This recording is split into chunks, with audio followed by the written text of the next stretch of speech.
ये कहानी है एक मेहनती किसान अल्ताफ की, जिसने अपनी मेहनत से अपनी जमीन को न सिर्फ संवारा, बल्कि उस जमीन से उसने सोना उगाकर पूरे गांव वालों को हैरान कर दिया। कहते हैं कि एक गांव में अल्ताफ नाम का एक किसान रहता था, जो सारा दिन अपने खेत में मेहनत से काम करता था।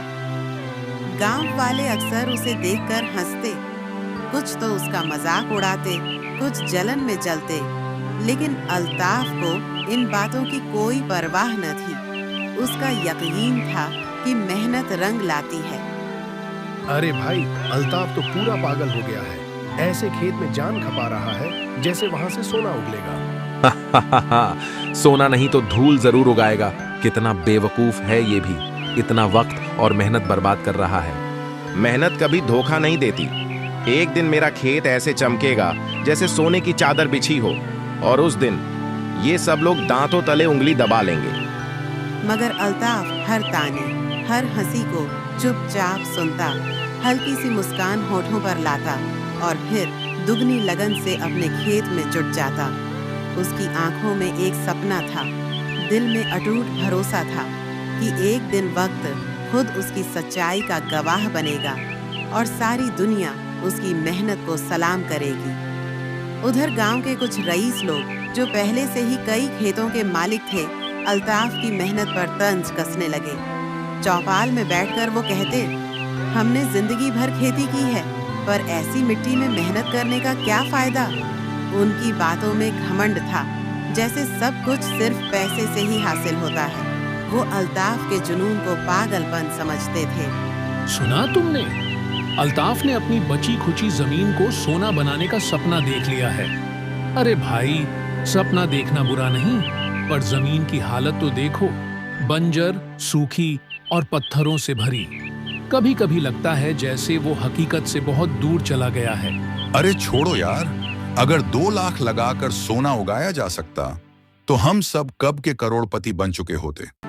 ये बेचारा तो 2.5 लाख झोंक कर आखिर में खेत में बैठकर आंसू बहाएगा। बेवकूफी की भी कोई हद होती है। होटल पर बैठकर कुछ रईस लोग अल्ताफ की मेहनत का मजाक उड़ा रहे थे। हर घूंट चाय के साथ एक नया ताना निकल रहा था। वहीं बिना कुछ जाने अल्ताफ अपने थके कदमों से चाय की टपरी की ओर बढ़ा, और जैसे ही वो पास पहुंचा, सेठ जमील हंसते हुए बोला, अरे ओ देखो, खुद चलकर आ गया हमारा सपनों का किसान। अबे ओ अल्ताफ, कितनी मिट्टी पलट ली आज। सुन, अगर वहां से सोना निकला ना, तो हम सब तेरे मजदूर बन जाएंगे। सेठ जमील, आप लोग हंस सकते हैं, ताने मार सकते हैं, लेकिन मेरी मेहनत पर मुझे फक्र है। मैं रोज मिट्टी को छूता हूं और मुझे यकीन है एक दिन यही मिट्टी मुझे वो सब लौटाएगी जिसका मैं सपना देख रहा हूं। क्योंकि जिंदगी में जो लोग दिल से मेहनत करते हैं, वक्त उन्हें एक दिन जरूर सलाम करता है। सुना तुमने? मिट्टी इसे सब कुछ लुटाएगी। अरे बेटा, हम भी कभी तेरी तरह ख्वाब देखा करते थे। हमने भी खेतों में पसीना बहाया है, लेकिन जमीन सिर्फ मेहनत से नहीं, किस्मत से भी देती है, और किस्मत वो हर किसी के नसीब में नहीं होती। अल्ताफ ने जमील की बातें सुनी, मगर हमेशा की तरह चुप रहा। न कोई गुस्सा, न कोई जवाब, बस हल्की सी मुस्कान के साथ चाय का घूंट लिया और फिर खामोशी से खेत की ओर चल पड़ा। उसके दिल में एक ही यकीन था, मेहनत कभी खाली नहीं जाती। इस बार कुदरत जैसे ताफ पर खास मेहरबान हो गई थी। बारिश, मौसम, मिट्टी, सब कुछ उसके हक में हो गया। जब फसल तैयार हुई तो ऐसा लग रहा था जैसे जमीन में सोना उगला हो। गांव के सारे जमींदार दंग रह गए। जिस तफ को वो कल तक मामूली किसान समझते थे, आज उसकी खेतों में खुशहाली नाच रही थी।